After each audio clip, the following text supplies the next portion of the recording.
Welcome to Ties That Bind Law, Family, and Legacy.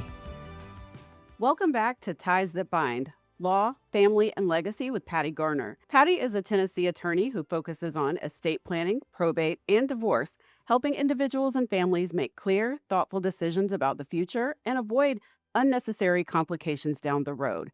With over 20 years of legal experience, she brings a straightforward, practical approach to these conversations.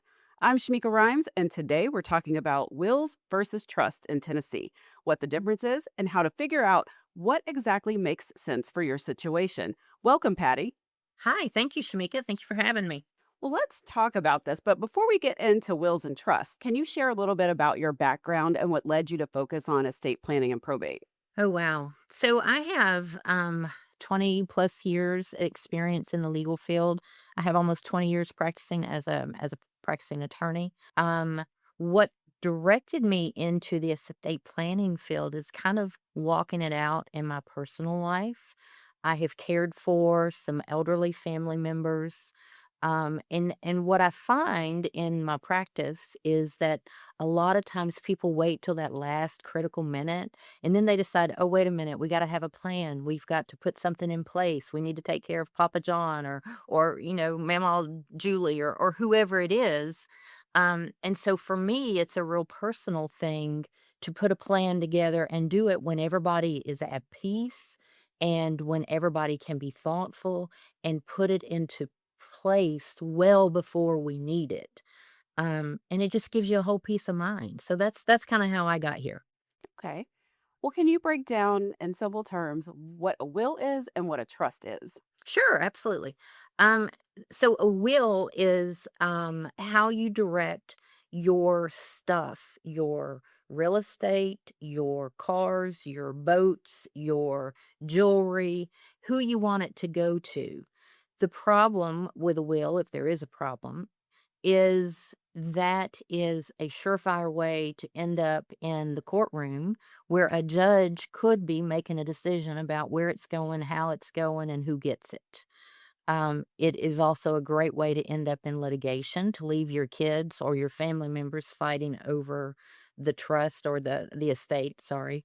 Um, it causes the family some anguish, and if there is a house, let's say, for instance, this is a great demonstration. If there's a house that has a house payment and somebody dies, and then the house payment either has to be made or the property needs to be sold, um, put on the market, those kinds of things. You have to take a minute.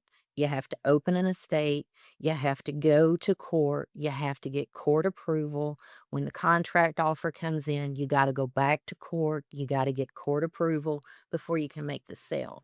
Whereas with a trust, if the house needs to be sold, the trustee can immediately step in and sell the trust the day after somebody dies. Not that that's what you want them to do, but they have that power and they have that ability so that the estate can be protected and we're not waiting on the lag time and the pushback from the court. You don't have to get that third party approval to make the decision. The trustee can say, yep, that's the right price. That's what we need to do. This is how we're going to fund and take care of the rest of the things, and so let's sell the house. And we can do that day after, we bury them if that's what we need to do. That's sort of an extreme analysis, but that's the best analogy that I have for you to break it down just in real easy terms. Actually, that made perfect sense to me because now I understand the difference. What actually happens in Tennessee if someone passes away with only a will in place? So it's the same set of circumstances with a will. Then you got to go to court to probate. You have to get permission to get into the bank accounts, and you have to get permission to be able to administer and do the things that need to be done. It's the same process. The administrator of the estate or the executor of the estate would go and take control of the property and then begin to sell it, disperse it, whatever the will tells them to do. Okay, so if there's like multiple, say for example, multiple kids, um, I don't know, 5 or 6 kids, would that will kinda dictate, okay, there's this one is the administrator, and then you split up the property or whatever among the rest? Yeah, so somebody is named as the administrator or the executor of the estate, and then you divide it up. It's the administrator's responsibility to then disperse the property to the heirs, however it's directed in the will. Once they have done that, then everybody has to acknowledge that they've done that, and then we have to go back to court, get the judge's permission to say, "Oh, yes, you've done it the right way," and move on. Okay. Well, what does a trust allow someone to control or handle differently compared to a will? So a trust allows so many things. It can allow the family to set up generational wealth banking. It can allow loans to be taken. It can allow and protect um, your children.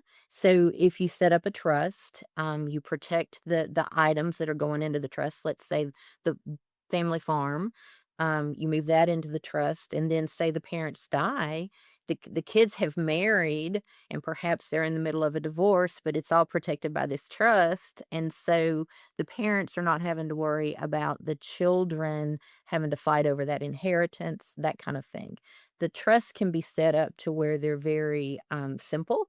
They can also be set up to where they're very complex, and they can grow legs, if you will, and walk for generations to come, so that the family trust really does protect the family, which is what they're designed for. Where do you see people misunderstand the difference between the two or assume they need one when they might need the other and it might make more sense that they need the other? Well, I think people are as a whole, they don't know the difference, and they don't know, what distinctions an attorney might would draw as to when you do a will and when you do a true estate plan. So, for, let's say, a young person with no assets, and they're forward thinking, okay, let's do a will. But if you're talking about, say, a couple with children who are maybe in their mid-30s, they've got a house, maybe they have a business, those kind of things, then I think you talk about putting it into a trust, because that trust is going to walk it out for the rest of your life. You can add to it, you can revise it, you can amend it, you can make distinctions as you need to. But a last will and testament could be perfect. It'd be a perfect device for someone with limited assets. But the more assets you have, I think you really need to talk about a trust, and talk about how you can implement that to protect you today and in the future. The thing for me when I think about estate planning is it's not a one and done, and a lot of people think that it is. You go in, you write your will or you write your trust, and you don't think about it again. And that's great, but what happens 3 years down the road when we've had a little bit of a life shift and we've acquired something else or some other piece of property that didn't get named either in the will or didn't get properly funded into the trust? So it's not a one and done. It's a whole plan, and it's a plan that has to be, in my opinion, revisited every 3 to 5 years to make sure that it's up to date and doing effectively what you wanted it to do when you created it to begin with. Can you have both, the will You and the trust? you can have both. In fact, when we create a trust, we do both, and we do that because a trust is created based upon a set of laws that are written by Congress. And Congress, we all know, they can make changes or they can do away with. And so, as a de facto backup, we always create a will. But in addition to the will, we have the trust plan so that if there's some limited something that got missed out of the trust, the will would protect it. The goal is that you don't have that ever happen, but we do both documents when we do the whole plan. What factors tend to matter most when deciding between a will and a trust for a specific situation? I think it really depends on the personal facts. So it depends on the assets. It depends on whether we're in a growth pattern for that particular person or family, or are they kind of sitting still and this is what they have and this is kind of where they're going. A trust and estate plan can be it can be a massive plan, and it may be overkill for, like I said, a young kid that is just thinking, oh, I need to have a will in place. But I mean, if they know that they're moving and grinding and building and intend to have more assets, then it would be a great idea at a young age to go ahead and set that trust in place, because then you got it or you have it and you're ready to just move forward as life progresses and you continue to build your kingdom or your empire, however you want to phrase it. Mhm. Well, can you walk through an example where choosing a trust instead of a will made a meaningful difference for a family? Yeah, it's all about the probate. The whole for me, when I see families in crisis because somebody has passed away and they're trying to figure out, because we've got to probate the will and we've got to figure out who's going to get, the long lost heir from California is coming to Tennessee because there's a house and I want my part of it. We got to wait on the judge and we have to do those kind of things. So from that perspective, the trust would have made so much more sense. I probated an estate about 2 years ago where mom and dad had attempted to create a trust, but they didn't get it fully created. And there was a long lost child that hadn't been around in a lot of years. Um, and then, of course, we wound up in probate court over an intestate property because dad had passed away. His daughter from the first marriage shows up coming from California, and literally was screaming, I want my part. I want my part. Though there was no part to be had, really. Mm. Um, had they completed that trust, then the new wife, when I say new wife, they've been married 20 plus years. Um, the new wife could have just simply sold and done and moved on and done what she needed to do without having to go to court.